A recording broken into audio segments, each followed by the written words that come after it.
बिस्मिल्लाहिर्रहमानिर्रहीम। अस्सलाम वालेकुम नाज़रीन, फरवाज़ एनबी न्यूज़ के प्लेटफॉर्म से मैं आपका मेज़बान नवाज़ भुट्टो आपकी खिदमत में हाजिर। नाज़रीन, आपको पता है कि पिछले बल्कि काफ़ी टाइम से ऐसा लग रहा है जैसे पार्लिमान और सुप्रीम कोर्ट आमने सामने आ गए हैं, और जिस तरह जो है वो 184(3) के मामलात पर सारी चीज़ें हुई, या फिर जिस तरह गुलाम महमूद डोगर के मामले से लेकर और फिर 184(3) तक आना, और उसके बाद फिर 9 रुकनी बेंच को ला के 3 रुकनी बेंच तक ले आना, और उसके बाद फिर पार्लिमान के मामलात और फिर सुप्रीम कोर्ट के मामलात। तो ये तमाम चीज़ें जो हैं इन्होंने अपने आप में कई सवालात को जन्म दे दिया है। न सिर्फ कई सवालात को जन्म दे दिया है, बल्कि बैक वक्त पाकिस्तान में आइनी बहरान भी मौजूद है, और इसके अलावा पार्लिमानी बहरान भी मौजूद है, मुआशी बहरान भी मौजूद है, सियासी बहरान भी मौजूद है। यानी जिसकी जड़ जाके सिर्फ इस एक जगह पे अटकती है कि अगर इन मामलात को दानिशमंदाना तरीके से देख लिया जाता तो शायद आज हमारे हालात कुछ नहीं बल्कि बहुत ज़्यादा बेहतर होते। तो नाजरीन, एक जिस तरह ये शुरू में 9 रुकनी बेंच बना था, उसमें जस्टिस अतर मिनुल्लाह साहब ने कहा था कि पहले तो हमको ये देख लेना चाहिए कि जो असेंबलियों की तहलील हुई है, आया वो एज पर कॉन्स्टिट्यूशन है या नहीं है, या जो वजीर आला के अख्तियारात हैं वो किस हद तक हैं, क्या किसी फर्द वाहिद की ख्वाहिश पर करोड़ों लोगों के वोटों की तौहीन या तजलील या उनको बेतौकीर किया जा सकता है। तो बहरहाल जो चीज़ें होती गई सो होती गई, लेकिन इस वक्त आपको पता है कि आज दूसरी डेडलाइन भी गुजर गई, और दूसरी डेडलाइन गुजर जाने के बावजूद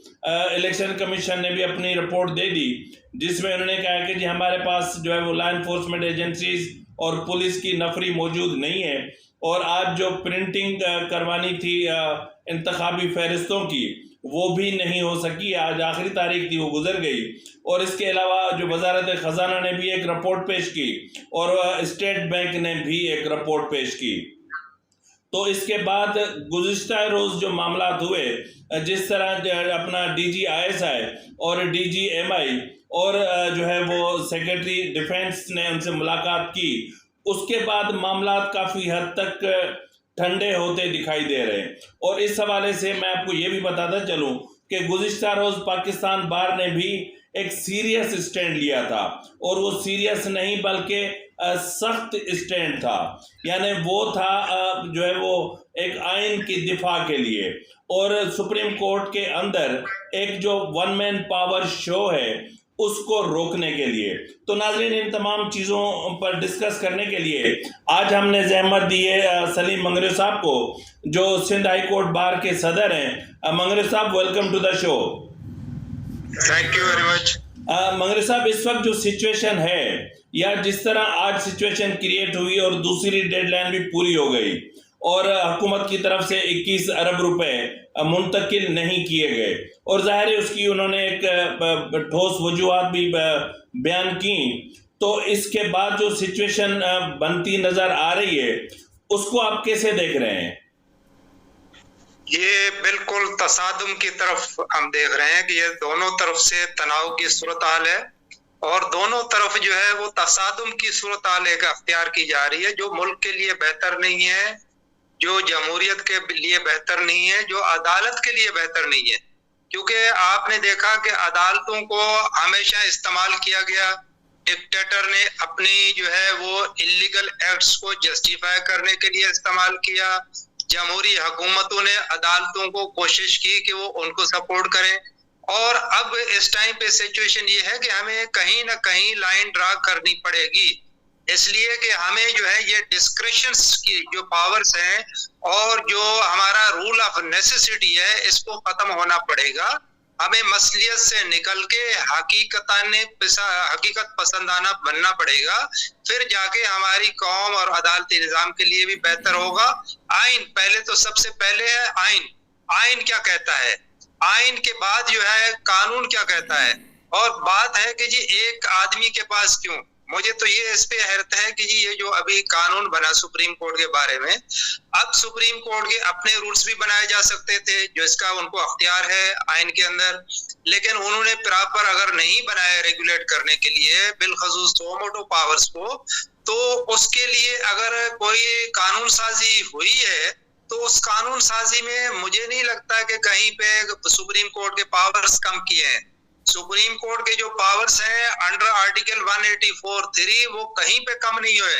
बल्कि उसको रेगुलेट करने की बात हुई है। तो रेगुलेट करना तो बेहतर है भाई, एक फर्द वाहिद की क्यों, अगर कॉमेडी बन जाती है कोई मजाका नहीं है। तो इसमें बजाय तसद्दुम की तरफ जाने के हमें यही देखना है कि भाई हमारे लार्जर इंटरेस्ट में क्या है, और उसी लार्जर इंटरेस्ट के मुताबिक हमें आगे बढ़ना चाहिए। लेकिन हमें बस वो एक जिद की सूरत हाल है इस टाइम पे दोनों तरफ से है, जो कि बिल्कुल गलत है, और दोनों को जो है ना वो अपने मुल्क के लिए देखना पड़ेगा, अदालत के लिए देखना पड़ेगा। हम तो सिर्फ और सिर्फ जो कंसर्न है हमारी बार एसोसिएशन वो है कि आइन और कानून के मुताबिक हो, अदालतों को हम दिफा करना चाहेंगे, अगर अदालतें जो है वो बिल्कुल कानून और आइन के साथ जो है वो चलेंगी। अच्छा मंगने साहब, क्या मेरी सोच या मेरा ये सोचना दुरुस्त है कि इससे पहले सुप्रीम कोर्ट के लिए वज़राए आज़म को शिकार करना बहुत ही आसान होता था कि उनको घर भिजवा दो, तौहीन अदालत में घर भिजवा दो, और इस बार सुप्रीम कोर्ट को महज इस बुनियाद पर डिफ़िकल्टी का सामना है कि उनको पता है कि इस वक्त पार्लियामान में जितनी भी सियासी जमातें हैं वो सेम पेज पर है और उनके साथ इस्टेब्लिशमेंट भी सेम पेज पर है। बिल्कुल सही है, आप बिल्कुल सही कह रहे हैं, इसलिए कि यहाँ पे पार्टी सिवाय एक पार्टी, और एक पार्टी है वो बात की है। इलेक्शन सबको मालूम है कि भाई इलेक्शन जो है अब कितना टाइम रह गया है, अगर जनरल इलेक्शन है वो करीब में इलेक्शन है, कोई है, तो ये अब जो अदालतों के जरिए ये इंतजाम की कार्रवाई थी, ये इसको खत्म होना चाहिए, तो ये सियासी इंतजाम को अदालतों के जरिए निकालते थे। मेरा तो एक अपनी राय है कि ये जो सियासी गिरफ्तारियां आने नहीं चाहिए, बल्कि इनकी एक मीटिंग कमेटियां होनी चाहिए। पार्टियां हैं, मैं तो कहता हूँ एक जैसे कॉन्फ्रेंस बुला के या कुल जो पार्टीज जो है वो कॉन्फ्रेंस बुला के उसके अंदर एक तय हो जाए कि भाई ये हमारी एक कमेटी है जो कि हमारे पॉलिटिकल मैटर्स की मीडिएशन करे। अच्छा ये कि आप अदालतों को एक तरफ उलझाते हैं, दूसरा अदालतों को मुतनाज़े बनाते हैं, तीसरा लाजमी हमदर्दी कहीं पे होती है कहीं नहीं होती है, वो फिर सामने आ जाती है तो इसके बन जाते हैं। तो ये हमारे जो पॉलिटिकल लीडरान है इनको भी सोचना चाहिए और अदालतों को भी सोचना चाहिए इस मुद्दे में। अच्छा सर, इस वक्त अजीब सी सिचुएशन बनी हुई है, यानी पॉलिटिकल मामलात जो हैं वो हैं सुप्रीम कोर्ट के अंदर और जो कॉन्स्टिट्यूशनल मामलात हैं वो हैं पार्लियामान के अंदर, जबकि कॉन्स्टिट्यूशनल मैटर्स जो हैं वो सुप्रीम कोर्ट में होने चाहिए थे और जो पॉलिटिकल इश्यूज हैं वो पार्लियामेंट में होने चाहिए थे। तो इस वक्त ये जो मामलात हुए हैं इसकी वजह से सुप्रीम कोर्ट में जिस बुरे तरीके से तकसीम पाई जा रही है, यानी एक आइन परस्त जो है वो ग्रुप बन गया है और एक जस्टिस बंदयाल ग्रुप बन गया है, तो यानी सुप्रीम कोर्ट ग्रुप बंदी की तरफ जा रही है। तो अगर मैं इस ग्रुप बंदी को देखता हूं और जिस तरफ आज दोपहर तक मामला थे, तो मुझे ऐसा लग रहा था कि जैसे जस्टिस बंदयाल साहब जो हैं वो अदालती शहीद होके और जस्टिस सजाद अली शाह की तरह निकलेंगे। तो क्या ये सही है? मेरा जो तज्जिया है या जो मेरी राय है? बस ये खबरें तो अपनी जगह है कि ये स्प्लिट जो है ना कुछ हद तक पाया जाता है, लेकिन मैं कहता हूं कि इसको इदारे को पहले देखना है, ये ऐसा स्प्लिट ना हो जिसकी वजह से इदारा कमजोर हो जाए, क्योंकि एक ये वाहिद अदालत की तरह है जिसने डिक्टेटर के भी मुकाबला किया, यही वाहिद इदारा है जिसकी तरफ पूरी आवाम और पूरी पॉलिटिकल पार्टीज की नजरें होती है। तो इस इदारे को कम से कम जो है ये करना पड़ेगा, इनको एक पेज पे लाना पड़ेगा, और वो एक पेज क्या है, हमारी एक किताब है आइन की, उसके अंदर सबको बांधा हुआ है, सबके जो रोल है वो असाइन किया हुआ है, चाहे हमारी पार्लियामेंट हो, चाहे अदलिया हो, चाहे एग्जीक्यूटिव हो, हर एक के पावर्स वहां पे मुतय्यन है। अब उसी के अंदर अपने दायरे के अंदर रहते हुए हम अगर अपने अख्तियारात को इस्तेमाल करें तो ये शायद नौबत नहीं आएगी। ये जो डिफरेंस ऑफ ओपिनियन है, डिफरेंस ऑफ ओपिनियन एक होते हैं, लेकिन इस तरह नहीं होने चाहिए कि उसमें इदारे की जो है वो इज्जत और वकार हो जाए। तो हम चाहेंगे कि जी ये जो हमारे हैं जैसे आमिर भी है, इनको भी आपस में मिल बैठ के एक मुत्तफिक उनके पास मौजूद है पॉइंट, आइन है, आइन के मुताबिक काम करें और आइन के मुताबिक करेंगे तो इंशाल्लाह ये अदालत के लिए भी बेहतर होगा, अदालती निजाम मजबूत होगा और इससे इंशाल्लाह, क्योंकि काफी हद तक जो है वो रूल ऑफ नेसेसिटी से बाहर निकल और हमें अब निकलना होगा। ये कब तक जो है हम ये 70 साल से चले आ रहे हैं रूल ऑफ नेसेसिटी, या पार्टी दूसरी पार्टी की हुकूमत, हमें पसंद हो या न हो, कोई भी पार्टी जिसको आइन के मुताबिक वो आ चुकी है, अब वजूद में आ चुकी है, तो उसको अपनी मुद्दत पूरी होनी चाहिए, ताकि एक प्रोसेस जो है ना ये अभी कुछ जो है सालों से चल रहा है, ये कंप्लीट होगा तो इंशाल्लाह हम मेजॉरिटी की तरफ जाएंगे और ये इंशाल्लाह मामलात जो है वो सारे ठीक होंगे। सर, किसी भी इदारे में अगर इख्तलाफात पैदा होते हैं तो मंगरे साहब उन इख्तलाफात को, चाहे वो ख़ानदान हो, चाहे वो कबाइल हो, चाहे वो इंस्टीट्यूशंस हो, तो उसमें जो उनका बड़ा होता है ये उनका फ़र्ज बनता है कि इन डिस्प्यूट्स को कैसे ख़त्म करना है। लेकिन बदकिस्मती से सुप्रीम कोर्ट के मैटर्स में ये देखा गया कि जिस तरह बेंचेस की जो फॉर्मेशन हमारे सामने आई, वो हम देख के, मतलब हम सहाफ़ी हैं, हमारा वकालत से कोई ताल्लुक़ नहीं है, लेकिन हम बेंच की फॉर्मेशन देख के हमें अजीब लग रहा था कि यानी अगर अपना एक जज जो है और 2 जज जो हैं वो बिठाए हुए हैं बंदियाल साहब के ग्रुप से, तो एक जज बिठाया हुआ है जी आइन पसंद ग्रुप से, तो अगर 3 रुकनी बेंच है तो इस तरह है, और अगर 2 रुकनी बेंच है तो एक जज उधर से एक जज उधर से। यानी ये वो खौफ है कि मतलब किसी भी बेंच से इस तरह, जिस तरह जो है वो 20 मार्क्स वाले केस में जस्टिस काजी फायज ईसा साहब ने एक फैसला सुना दिया था, इस तरह का कोई फैसला ना आ सके। और यही वो डर है कि जिस डर की वजह से Lahore registry, Karachi registry, Quetta registry कई माह से वीरान पड़ी है। तो मेरा कहना सही है सर? नहीं, इसमें हमने पहले भी रेजोल्यूशन की है कि ये जो फिक्सेशन के मामला है उसको रेगुलेट होना चाहिए और उसमें या तो रूल ऑफ सिनारिटी को किया जाए, अगर रूल ऑफ सिनारिटी नहीं है, किसी 8 नंबर के साथ बेंचेस बनाई जाती हैं कि भाई नंबर बेंच 1 के साथ तो 3 नंबर होगा, 5 नंबर होगा, 8 नंबर होगा, या फला केसेस के लिए ये बेंचेस होंगे, तो वो नंबर वाइज सिनारिटी के मुताबिक बेंचेस तश्कील दिए जाए ताकि ये जो इम्प्रेशन है ये खत्म हो। क्योंकि बिलखसूस पॉलिटिकल मैटर्स के अंदर ये बदकिस्मती से ये इम्प्रेशन जाता है कि जी लोग पहले से अज्यूम कर लेते हैं कि जी इस बेंच में होगा ये फैसला होगा, इस बेंच में होगा तो ये फैसला होगा, जो कि बिल्कुल गलत है। फैसला किसी भी बेंच में हो वो आइन और कानून के मुताबिक होना चाहिए, न कि पसंद और नापसंद के मुताबिक हो। तो इसी सिलसिले में बार एसोसिएशन ने बार चीफ जस्टिस साहब से ये गुजारिश की है कि भाई एक आप फिक्सेशन की, रोस्ट फिक्सेशन की पॉलिसी बनाएं और वो पॉलिसी हर केस के लिए एप्लीकेबल हो और हर सिचुएशन में एप्लीकेबल हो। ये नहीं है कि आज आप एक बेंच बनाते हैं, दूसरे दिन आपको जरूरत पड़ती है कि जी ये बेंच ठीक नहीं है, दूसरा बेंच तब्दील किया जाए। तो इससे जो है ना अदालत का मजबूर हो रहा है और इससे जो एक लोगों का एतबार है उसमें भी जो है वो एक डाउट क्रिएट होता है, जो कि अदालत के लिए नहीं। हमें तो यही है, क्योंकि बार एसोसिएशन की अव्वलीन तरजीह होती है कि अदालतों के अंदर इंसाफ के साथ वो हों और किसी पसंद नापसंद का वो इम्प्रेशन वो खत्म होना चाहिए और अदालतों को मजबूत होना चाहिए। अदालतों के किसी से डरने की जरूरत नहीं है, अदालतें मजबूत होंगी, ये बार एसोसिएशन अदालतों के साथ खड़ी रहेंगी, लेकिन उनको मजबूत कैसे होंगे जब उनके अंदर एक कंसिस्टेंसी पाई जाए फैसलों के अंदर, और फैसलों के अंदर न सिर्फ इंसाफ हो बल्कि इंसाफ नजर होता है।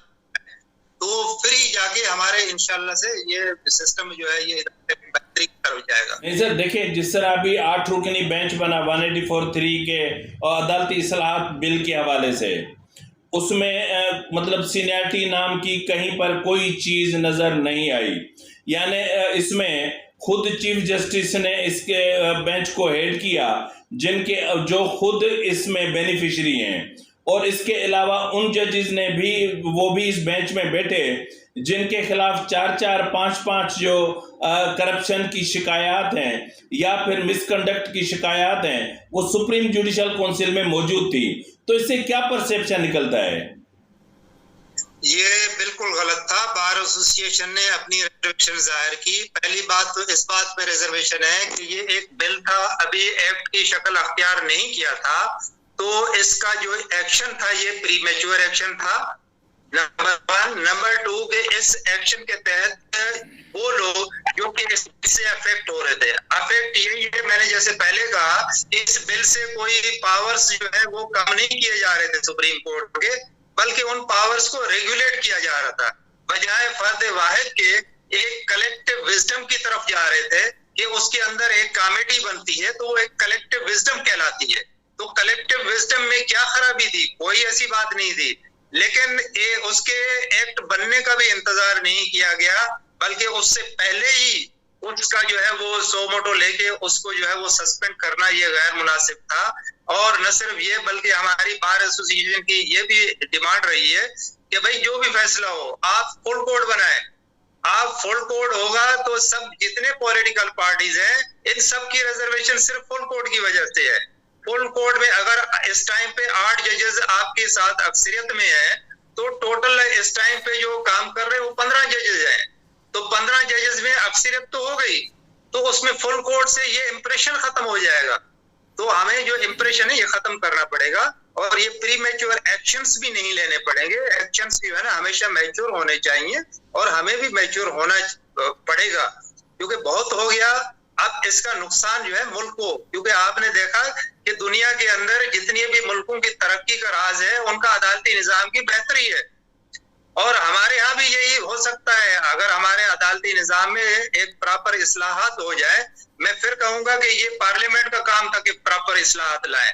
हमारे जितनी पॉलिटिकल पार्टीज हैं इनको रूल ऑफ लॉ या तो अपोजिशन में जाने के बाद नजर आता है या जिस टाइम पे हुकूमत में उनके खिलाफ कोई एक्शन हो रहा होता है तो उस टाइम पे उनको रूल ऑफ लॉ या इस्लाहात नजर आती है, बल्कि उनको एक टाइमली जिस टाइम पे आती है उसी टाइम पे टाइमली एक्शन लेके इस्लाहात की जाए, ताकि आवाम जो है वो बड़ी पिस रही है। आवाम जो है अदालती निजाम से बड़ी जो है ना मायूस हो चुकी है, क्योंकि बहुत सारी लिटिगेशन इस टाइम पे पेंडिंग है। लोगों की जिंदगियां गुजर जाती हैं इंसाफ के आसरे में। तो हमें जो है सर, मैं अभी जो है वो कुछ आदाद शुमार चेक कर रहा था तो लाहौर हाई कोर्ट में 1,73,615 केसेस एक अरसे से ज़ेर इल्तवा हैं और सुप्रीम कोर्ट में 52,450 केसेस एक अरसे से ज़ेर इल्तवा हैं। हमने ये भी देखा कि लोग मर गए और उन तदफीन हो गई और लोगों को ये बात भी भूल गई, लेकिन सुप्रीम कोर्ट का फैसला बाद में आया। तो अगर इस तरह का मतलब जो पॉलिटिकल केसेस हैं अगर उनको आप प्रायोरिटी देंगे तो फिर ये जो आम लोग हैं, जिस तरह अभी आपने खुद कहा कि इस तरह तो मसाइल बहुत ज़्यादा ख़राब हो जाएंगे, अवाम पिस रहे हैं, अवाम मर रहे हैं, उनकी कोई सुनने वाला नहीं है। तो अगर सुप्रीम कोर्ट और लाहौर अपना हाई कोर्ट्स और ये ऐसे इदारे भी अगर ताले लगा देंगे तो फिर क्या होगा? ये बिल्कुल ये मायूसी की बात है। जैसे मैंने पहले कहा ना, पॉलिटिकल मैटर्स से अदालतों को दूर रखना चाहिए। इनके लिए एक या तो जो है ना आर्बिट्रेशन काउंसिल एक बना दी जाए, उसमें सीनियर सियासतदान हो या सीनियर ब्यूरोक्रेट्स हो या सीनियर टेक्नोक्रेट्स हो, जो भी हो, जिसमें के जितनी हमारी पॉलिटिकल पार्टीज हैं वो लोग जिनका एक जो है कैरेक्टर पे कोई उंगली नहीं उठाता, जिनकी ऑनेस्टी जो है ना पूरे मुल्क के अंदर नोन हो, उन लोगों की एक आर्बिट्रेशन काउंसिल बना के पॉलिटिकल मैटर्स को वहां ले जाया जाए। अगर नहीं तो आप कॉन्स्टिट्यूशनल कोर्ट बनाए, कॉन्स्टिट्यूशनल कोर्ट अलहदा से हो, ताकि ये जो सुप्रीम कोर्ट है ये आवाम को रिलीफ तो दे सके। इस टाइम पे 17 जजेस हैं, 20-25 करोड़ की आबादी, कैसे जो है ना ये मुमकिन है कि जी वो इंसाफ कर सके, टाइम ही नहीं दे सकती। तो इसमें एक तो यही था हमारा जो एक कि जी एक मॉडल कोड की तरफ, मॉडल कोड जैसे बनाई थी जस्टिस आसिफ सईद खोसा के जमाने में बनी थी, उस मॉडल कोड का एक बड़ा अच्छा रिजल्ट था। इसी तरह से मॉडल कोड में ये है कि वो केसेस जो कि नए फ्रेश इंस्टीट्यूट हो रहे हैं उनका डे टू डे ट्रायल होना चाहिए, उनका विद इन 3 मंथ्स खत्म होके उसको अपील स्टेज पे ले आया जाए, ताकि 1 साल के अंदर किसी की भी लिटिगेशन है वो एक मंतकी अंजाम पे पहुंचाया जाए। एक तरफ अगर वो नहीं कर सकते तो ये जो जजेस हैं इनके अंदर तादाद बढ़ाई जाए। आप तादाद नहीं बढ़ा रहे हैं, तादाद नहीं बढ़ाएंगे तो लाजमी है इंस्टीट्यूशन ज्यादा है, डिस्पोजल कम है, और जजेस की कैपेसिटी जो है उसको भी आप पॉलिटिकल मैटर में इन्वॉल्व कर देंगे तो आवाम बेचारी तो रुलेगी ना। तो आवाम का एतमाद जैसे था ना वो अदालतों से वो दूर होता जा रहा है, और अदालतों के इंसाफ जल्दी न मिलने की वजह से करप्शन का सबब बन रहा है। आप इस टाइम देखें कि करप्शन कहाँ पे चली गई है, हर डिपार्टमेंट के अंदर करप्शन है। कोई भी जो है ना ये जो है अगर डिपार्टमेंट जितने गवर्नमेंट के हैं ये अगर अपना काम कानून और आयन के मुताबिक करें तो लिटिगेशन जो है आधी से ज्यादा खत्म हो जाएगी, क्योंकि लोगों को वहीं पे रिलीफ मिलेगा। लोग अदालतों में तब आते हैं जब वहां पे रिलीफ नहीं मिलता। सर, सुप्रीम कोर्ट में इस वक्त 2 जजेस की आसामियां खाली हैं, जबकि सुप्रीम कोर्ट का अपना एक केस में ये फैसला है कि अगर किसी भी जज की रिटायरमेंट होती है तो उसके फौरन बाद मोस्ट सीनियर जज जो भी मतलब होगा उसको एलिवेट कर लिया जाएगा। एक तो इस तरह नहीं किया जा रहा। दूसरा सबसे बड़ा इशू जो इस वक्त बन के सामने आया है वो है कि जो है वो बाज़ाब्ता तौर पर एक ऐसी चीज़ को प्रमोट किया जा रहा है जो मुल्क की सलामती के लिए आगे चलकर खतरा बन सकती है, वो है डिस्क्रिमिनेशन। यानी सिंधी बोलने वाला जज पिछले जो 4 चीफ जस्टिस गुजरे हैं उनमें से किसी ने भी सुप्रीम कोर्ट में एलिवेट नहीं किया, हत्ता कि अपना मेरिट पे थे, सीनियरिटी लिस्ट में थे, लेकिन सीनियरिटी लिस्ट को भी बाईपास कर दिया गया और सिंधी जजेस को मतलब पता नहीं क्या समझा जाता है कि शायद ये कि कौन लोग हैं, कोई और मखलूक हैं। तो इस तरह सर आखिर क्यों हो रहा है? क्या सिंधी जजेस में क्या इतनी काबिलियत नहीं है? नहीं, ये असल है कि मैं तो इस तरफ से भी आगे जाऊंगा। मैं तो कहूंगा भाई एक आपने अल जिहाद ट्रस्ट केस के अंदर एक आपने प्रिंसिपल ऑफ सीनियरिटी तय किया कि जी जो सीनियर मोस्ट होगा और वही उसी को जो है ना एलिवेट किया जाएगा सुप्रीम कोर्ट में। अब यहाँ पे सिंध के अंदर एक सीनियर मोस्ट बैठा हुआ है, उसको छोड़ के उसके बाद वाले सीनियर प्यूनी जज साहब को भी छोड़ दिया,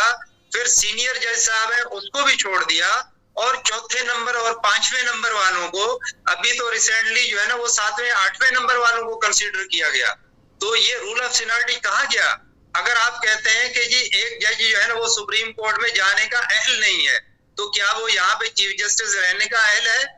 तो आप तो यानी एक नाअहल है तो वो प्रोविंस के अंदर रहे, नाअहल अगर सुप्रीम कोर्ट के लिए है तो यहाँ सूबे के लिए भी नाअहल है,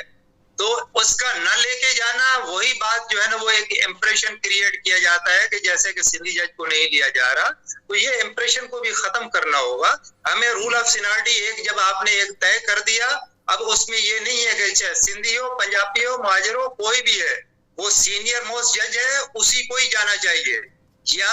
तो फिर ये करना चाहिए कि अगर उस सीनियर जज को नहीं ले जा रहे तो उसको फिर कंपलसरी रिटायर करके घर भेजें, वो उसके रहने की फिर जरूरत नहीं है, क्योंकि वो आगे जो है सुप्रीम कोर्ट जाने के अगर काबिल नहीं है तो वो यहाँ पे भी रहने के काबिल नहीं है, तो उसको कंपलसरी रिटायर करें। वरना ये थोड़ी है पिक एंड चूज, कभी एक को आप ले जाएंगे कभी दूसरे को ले जाएंगे, कहीं के भी हो। हमने पहले भी जो है ना इसको रेजिस्टेंस की, अपनी जो है ना रिजर्वेशंस जो है ना थ्रू रेजोल्यूशंस जनरल बॉडीज के हड़तालों के जरिए हमने की, और आइंदा भी हम इसको रेजिस्ट करते रहेंगे। सर, इस हवाले से आजम नज़ीर तारड़ साहब जो वफाकी वजीर कानून और इंसाफ है, उनका एतराफ़ के बाद माफ़ी मांगना और निदामत का जो है वो मतलब इजहार करना और मोस्ट जूनियर जजेस को ज़बरदस्ती एलिवेट करवाना सियासी मुफादात के उसूल के लिए, और चीफ जस्टिस का भी इसमें बाकायदा जो है वो मुलविस हो जाना, मतलब इसको हम क्या कहें?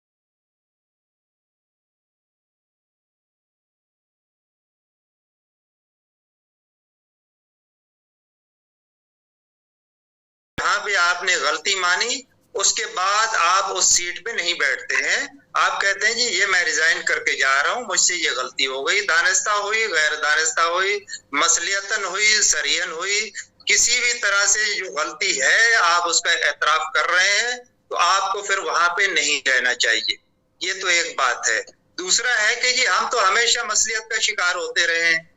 चाहे अदालतों में हो, चाहे जमहूरियत के अंदर हो, चाहे किसी और जगह पे, हम मसलियत से हमें बालातर होके मुल्क के लिए आगे बढ़ना पड़ेगा, वरना हम बहुत पीछे रह गए हैं दुनिया से। आज भी हम सिर्फ एक दूसरे की जो है ना वही बस मुखालफतें और टांगे निकालने की कोशिश में मसरूफ है। ये नहीं करना होगा, हमें आगे बनना होगा, मोहब्बल वतन शहरी बनना होगा, ताकि जो है ना हम अपना किरदार आगे दे। ये नहीं है कि भाई ये जज हमें रिलीफ देगा या नहीं देगा, इसलिए जो है ना हम इसको करें। ये इससे बालातार होके उस इंस्टीट्यूशन को देखना चाहिए कि क्या इसकी एलिवेशन से इंस्टीट्यूशन में क्या फर्क पड़ेगा। अगर इंस्टीट्यूशन हमारे तबाही की तरफ जा रहा है तो फिर हमारी क्या होगा, हम नहीं बचेंगे। हमारे वो जज किसी काम का नहीं है अगर इंस्टीट्यूशन नहीं है। सर, एक वजीर के, एक वफाकी वजीर के इतने बड़े एतराफ़ जुर्म के बाद के 2 मोस्ट जूनियर जजेस को एलिवेट करवाया गया और चीफ जस्टिस ने करवाया, तो क्या इसमें चीफ जस्टिस का मिसकंडक्ट नहीं है? जी बिल्कुल है, इसमें ये भी है। और इससे पहले भी अगर देखें, जस्टिस साकिब निसार साहब हैं, उसने भी जूनियर जजेस को लेके गया और किस तरह से कंसेंट लेते हैं, किस तरह से वो बड़ा जो है ना एक डाउटफुल तरीके से लेके चले जाते हैं। और वही है कि फिर बाद में उंगलियां उठती हैं तो कहते हैं जी इदारों पे जो है ना वो लोग क्यों कह रहे हैं। तो भाई इदारों पे अगर शफाफियत नहीं होगी और बिलखसूस अदालतों के अंदर अगर शफाफियत नहीं होगी जजेस की एलिवेशन पे, तो बाकी इदारे तो जो है ना वो वैसे ही जो है ना खत्म हो चुके हैं और उनको जो है ना बुरे तरीके से चल रहे हैं। तो इसमें यही है कि ये इसको बड़ा सीरियस ये हमारी कंसर्न है इस पे कि ये इस तरह से बिल्कुल नहीं होना चाहिए और आइंदा के लिए जो है ना हमें कम से कम मिसाल बनाना चाहिए ताकि आइंदा ऐसे वाकयात नहीं होने चाहिए। इस टाइम पे भी हमारे सिंध का चीफ जस्टिस साहब जो है वो मोस्ट सीनियर है पूरे पाकिस्तान के अंदर। अभी भी जो है ना 2 सीटें खाली हैं लेकिन उसको एलिवेट करने के लिए तैयार नहीं है। तो सर सिंधी उसी के है ना, तो इसमें क्या है उनका जो है ना वो ये भी है इम्प्रेशन तो यही दिया जा रहा है ना, इम्प्रेशन तो यही दिया जा रहा है कि शायद वो सिंधी है इसलिए नहीं किया जा रहा। अदरवाइज तो यही है कि भाई वो मोस्ट सीनियर है, उसका जो है ना रूल ऑफ सीनियरिटी में सबसे टॉप पे वही है, तो उसको ले जाया जाए बजाय इसके कि उसके रिटायरमेंट का इंतजार किया जाए। उससे अदालतों के अंदर जो है ना ये धड़ाबंदी किस लिए हो रही है, ये धड़ाबंदी इसी वजह से होती है अदालतों के अंदर जब आप एक जो है ना प्रिंसिपल को छोड़ के पसंद और नापसंद की तरफ जाते हैं तो फिर उसके अंदर ये धड़ाबंदी होती है। तो ये इदारा बहुत शुक्रिया सलीम साहब। नाजरीन, जिस तरह आपने सुना कि ये जो सिचुएशन क्रिएट हो चुकी है ये किस हद तक भयानक होती जा रही है, यानी मैं यहाँ तक आज कहने पर मजबूर हूँ कि पंजाबी अशराफिया या जो पंजाबी ग्रुप या फिर लाहौरी ग्रुप जो सुप्रीम कोर्ट पर काबिज है उन पर ये वाजिब है कि वो छोटे सूबों के साथ जिस तरह का चाहें सलूक करें, उनके मोस्ट सीनियर जजेस को भी दीवार से लगा दें, या फिर अगर कोई आइन की बात करे तो उनको भी दीवार से लगा दें। तो बहरहाल नाज़रीन, कहने की बात यह है कि आज आपको पता है कि इत्तेहादी हुकूमत का इजलास हुआ और उसमें इमरान खान के साथ मुज़ाकरात के हवाले से जो एक लाएअमल अख्तियार करना था उस पर बातचीत की गई। तो बिलावल भुट्टो जरदारी साहब ने सख्त स्टैंड लिया कि मुज़ाकरात के दरवाजे बंद नहीं करने चाहिए और ये गैर जमहूरी अमल है और हमें अपोजिशन को इंगेज करना चाहिए। तो बहरहाल इसके बावजूद के ज़ैन बुगटी ने ये कहा कि इमरान खान झूठा शख्स है और वो काबिल भरोसा नहीं है, लेकिन फिर भी उनसे मुज़ाकरात किए जाने चाहिए। तो इसी तरह MQM ने भी किसी हद तक मुज़ाकरात के लिए हामी भर ली, लेकिन जमीयत उलमाए इस्लाम यानी JUIF ने ये कहा कि हम इमरान खान को या फिर जो उनकी जमात है PTI उसको हम एक पॉलिटिकल जमात ही नहीं मानते, तो हम उससे मुज़ाकरात क्यों करें। तो नाज़रीन, इस वक्त जिस तरह मैंने कहा कि PDM तो गया, उसको तो इन्ना लिल्लाहि व इन्ना इलैहि राजिऊन कह के भूल जाएं, लेकिन इस वक्त जो मामला इत्तेहादी हुकूमत का है, इत्तेहादी हुकूमत खुद एक डेमोक्रेटिक प्रोसेस को लेकर आगे नहीं चलना चाहती। ठीक है, अगर आपका मुखालिफ थोड़ा सा सख्त लपो लहजे वाला है, मैं तो खुलम खुला कहता हूँ कि इमरान खान एक बदतमीज़, बद तहजीब, बद ज़बान, बद इखलाक, बद किरदार शख्स है, बिल्कुल है, लेकिन एक इस पॉलिटिकल सिस्टम का हिस्सा भी है, तो उसको इंगेज किया जाना चाहिए। तो बहरहाल नाज़रीन, आप देखते हैं कि क्या फैसला होता है, और ईद भी अभी दूर है और ये भी देख रहे हैं कि इमरान खान भी भागने की कोशिशों में है कि किसी तरीके से मेरी इस मुज़ाकरात से जान छूटे, क्योंकि उसने जो 4 मुतालबात रखे हैं वो नाकाबिल कबूल हैं कि उनके सारे जो केसेस हैं वो ख़त्म किए जाएं, इनके रहनुमाओं के केसेस भी ख़त्म किए जाएं, हमारे इस्तीफ़े वापस लिए जाएं और हमें कौमी असम्बली में जो है वो कायद हिज़्ब इख्तिलाफ की जो सीट है वो भी हमें वापस दी जाए। यानी पहले थूका फिर अब थूक के चाटने वाली बात है। तो बहरहाल नाज़रीन, सिचुएशन अल्लाह करे कि अच्छी रहे और अल्लाह करे कि मामला बेहतरी की तरफ जाएं, क्योंकि अब ये मुल्क मज़ीद किसी बहरान का मुतहमिल नहीं हो सकता। तो इसी के साथ ही अपने मेज़बान नवाज़ भुट्टो को इजाज़त दीजिए। फ़ी अमानिल्लाह।